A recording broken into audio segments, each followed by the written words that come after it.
Tadi mata-mata itu juga saya juga harus tahu persis. Yang bilang itu kan bukan saya. Panglima TNI Jenderal Andika Perkasa buka suara terkait dengan dugaan spionase yang dilakukan oleh 3 warga negara asing atau WNA di Kabupaten Nunukan, Kalimantan Utara. Terkait dengan hal tersebut, Jenderal Andika Perkasa mengatakan pihaknya akan hati-hati dalam pengungkapan kasus ini. Sebagai informasi, 3 WNA tersebut ditangkap di perbatasan Indonesia-Malaysia karena mengambil gambar secara diam-diam di area TNI AL. Dalam konferensi pers pada Minggu 24 Juli, seperti dikutip dari Kompas.com, Andika Perkasa mengaku belum mendapat laporan resmi terkait penangkapan tersebut sehingga tak mengetahuinya secara persis. Meski begitu, Andika berjanji akan melakukan pemeriksaan secara proporsional dan hati-hati.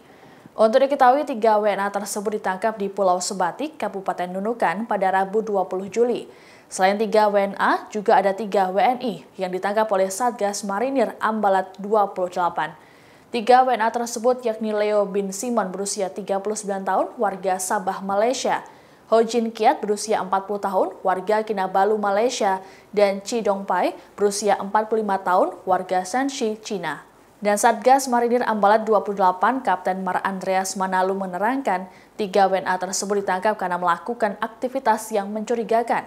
Hal ini bermula ketika 3 WNA dan 3 WNI tersebut melewati pos penjagaan marinir C Panjang menggunakan mobil minibus. Namun saat melintas, kaca mobil hanya dibuka setengah. Tidak hanya itu, tampak ada penumpang mobil yang memundurkan badannya dan bersembunyi di antara penumpang lain.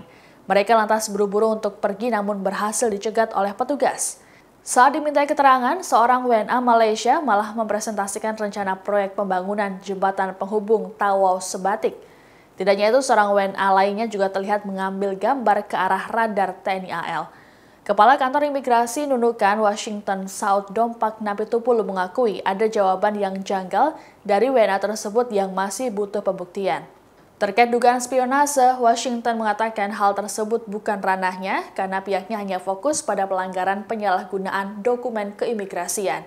Dari hasil pemeriksaan sementara, mereka memang berangkat secara resmi dari Malaysia menuju Pulau Sebatik dengan alasan survei rencana pembangunan jembatan penghubung Sebatik Indonesia ke Tawau, Malaysia. Setibanya di Nunukan, mereka mengambil gambar sejumlah area yang masuk kategori titik rawan TNI. Ya, saya sendiri belum dapat laporan resmi, Mas. Tapi saya akan hati-hati karena tadi mata-mata itu juga saya juga harus tahu persis. Yang bilang itu kan bukan saya. Saya harus hati-hati dulu. Ini siapa yang ditangkap, kenapa? Saya harus tahu dulu. Dan sampai saat ini saya belum dapat laporan resmi. Tapi saya janji saya akan telusuri supaya proporsional penanganannya. Demikian informasi kali ini. Perbarui terus informasi Anda hanya di kanal YouTube Tribun News. Terima kasih sudah nonton. Jangan lupa like, subscribe, dan share ya.